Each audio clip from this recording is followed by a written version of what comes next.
La question est sur toutes les lèvres. La COP21 Paris en décembre prochain, où un accord décisif sur le climat est attendu. Comment se fait la mobilisation pour cet important rendez-vous? Élément de réponse dans ce nouveau numéro de l'émission Écologie et Conscience avec notre invité, M. Guillaume Quelin, chargé de mission Coopération, Environnement et Gouvernance à la coopération française ici au Togo. Monsieur Guillaume Quelin, bonne arrivée. Merci d'avoir accepté notre invitation. Bienvenue dans l'émission Écologie et Conscience. Merci à vous, bonjour. Comment vous allez? Ça va très bien. Et le Togo? C'est très bien aussi. Coopération française, tout va bien? Tout se passe bien. Okay. Voilà. C'est toujours comme ça au Togo.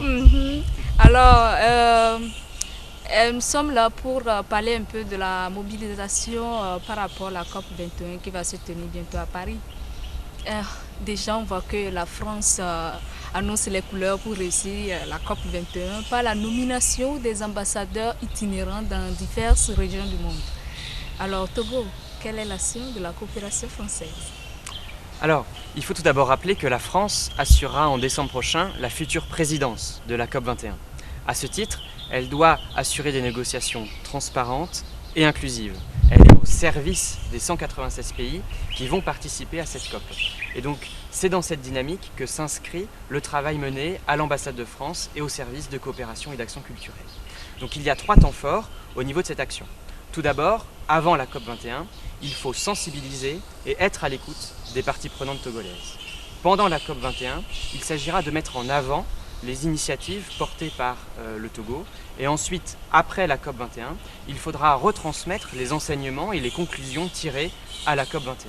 Alors concrètement, par exemple, le 17 juin dernier, nous avons organisé une rencontre entre 40 jeunes Togolais et un expert togolais des négociations sur le changement climatique. Où lors de la venue de M. Gompert, donc l'ambassadeur en charge de la COP21 pour l'Afrique, nous avons organisé une conférence avec plus de 250 participants à l'université de Lomé. Donc concrètement, ça avance aussi sur le fond puisque par exemple, les parties prenantes togolaises que M. Gompert a rencontrées lui ont dit que lors des négociations, des séances de travail, il n'y avait pas forcément un service d'interprétariat en français à chaque fois. Et suite à la venue de M. Gompert au Togo, maintenant, à chaque session de négociation formelle, il y aura un service d'interprétariat en français dans toutes les réunions parallèles qui seront menées. Voilà. Alors, si on comprend bien, on prend sur le plan global plusieurs actions se mènent. Et précisément au Togo, on peut dire que la coopération française est vraiment active sur le terrain. C'est ça. Alors, si nous prenons par exemple la COP, en 2009, la COP organisée à Copenhague avait suscité beaucoup d'intérêt et d'espoir pour les pays. Mais au finish, les résultats n'étaient pas aux attentes des États, plus précisément ceux vulnérables au changement climatique. Pensez-vous que de pareils scénarios pourraient se répéter à Paris en décembre prochain? Alors, nous devons rester modestes, mais nous pouvons espérer une COP des solutions à Paris. Nous devons rester modestes parce que l'humain est en fait au cœur du changement climatique. Ce sont les activités humaines qui en sont les causes et l'humanité en subit aussi les conséquences. Sauf que l'humain est par définition imprévisible. Donc on ne sait pas quelle sera la prise de conscience au niveau de chacun, quel sera l'engagement, la mobilisation de chaque État en décembre prochain à la COP21. Donc de ce point de vue, nous devons rester modestes, rien n'est encore joué. Par contre, nous pouvons espérer. Nous pouvons espérer pour 2 raisons. Première raison, le contexte mondial a changé. Tout d'abord, le consensus scientifique autour de la question ne fait plus débat. Ensuite, il y a eu des jalons importants qui ont été posés. L'accord sino-américain de septembre dernier sur le changement climatique, l'annonce au sommet du G7 à Elmo, l'annonce d'une contribution plutôt ambitieuse de la Chine il y a quelques jours, montrent des pas importants et marquent des jalons importants vers la route de Paris. Deuxième raison, la méthodologie a changé. À Paris, on n'espère pas un simple accord. On aimerait aussi avoir une alliance de Paris autour de 4 volets. Un accord, juridiquement contraignant et universel, mais aussi des contributions nationales qui s'adaptent à chaque pays et aux circonstances de chaque pays. Un volet financement qui permet de mettre en œuvre, à travers le Fonds vert notamment, justement les engagements qui seront pris à Paris. Et enfin, un volet agenda des solutions qui permet de mobiliser la société civile et la mettre en valeur lors de la COP21 et des actions futures qui seront menées pour le changement climatique. Donc on peut attendre un accord vraiment décisif sur le climat cette fois-ci à Paris. Si on comprend bien, parce que déjà vu tous les enjeux avec les grands pollueurs et tous les grandes puissances, il y a les États-Unis, il y a la Chine, les deux là font pas de... L'amour n'est pas du tout parfait entre les deux là, les deux puissances.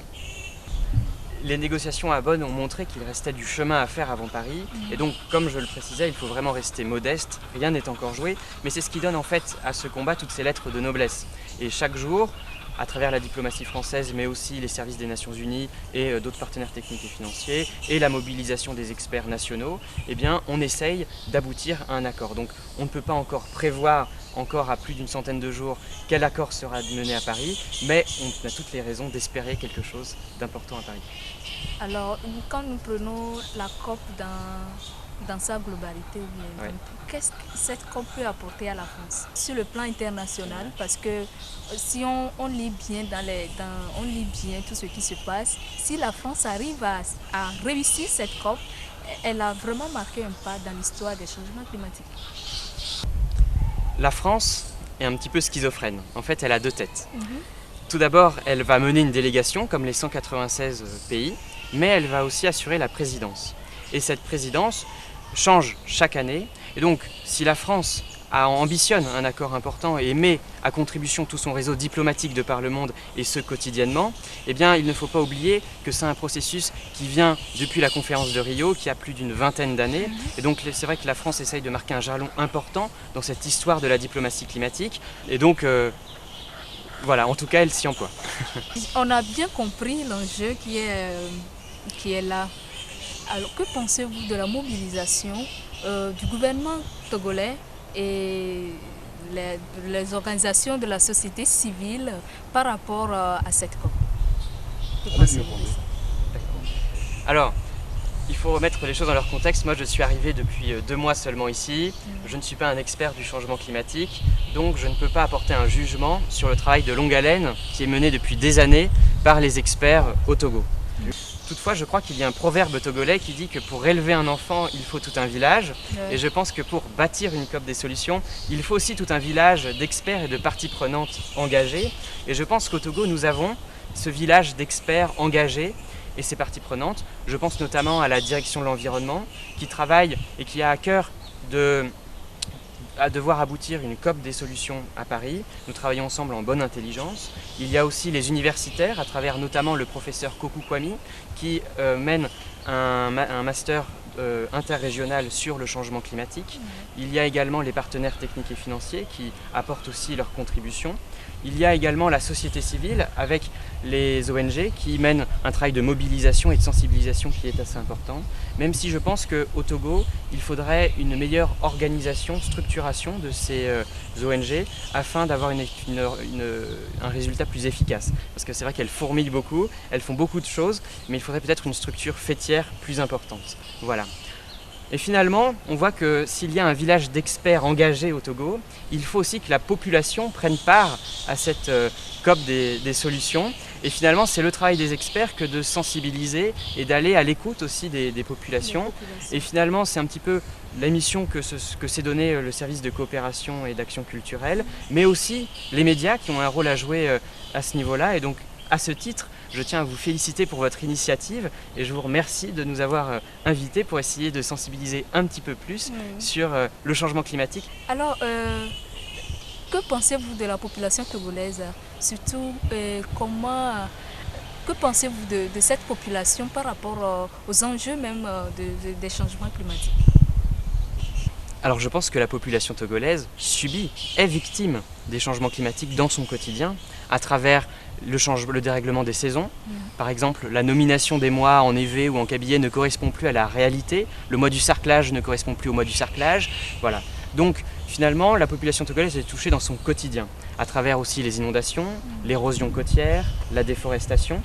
Et finalement, parfois, je pense qu'elle n'a pas assez conscience en fait, que c'est un problème scientifique du changement climatique. Et il y a un travail de sensibilisation, de pédagogie à faire. Et je pense qu'il faut essayer voilà, d'amener justement les informations au cœur de la population togolaise. Il faut vraiment qu'elle soit sensibilisée. C'est ça, voilà. Merci beaucoup, M. Guillaume. Comme nous sommes arrivés à la fin de notre entretien, quel est votre mot de fin? Alors je terminerai par un autre proverbe togolais qui dit que c'est à force de courage et de persévérance que la fourmi finit par gravir la montagne. Et je pense que c'est un petit peu une métaphore de la diplomatie climatique et que petit à petit nous allons pouvoir construire des étapes importantes pour lutter contre le changement climatique. Peut-être qu'à Paris nous n'atteindrons pas le sommet, mais nous amènerons une étape supplémentaire pour y l'atteindre. Voilà. Merci beaucoup, M. Guillaume. C'est nous sommes vraiment heureux de vous avoir dans cette émission Écologie et Conscience. Comme vous le savez, c'est une émission purement écologique. Merci et à la prochaine. Merci à vous. C'est fini ainsi pour ce nouveau numéro de l'émission Écologie et Conscience. Ce nouveau numéro porte spécialement sur la préparation de la COP 21 2015, Paris 2015, bientôt en décembre. Et nous avons reçu M. Guillaume Quelin, chargé de mission coopération, environnement, gouvernance à la coopération française ici au Togo. Merci beaucoup et à la prochaine.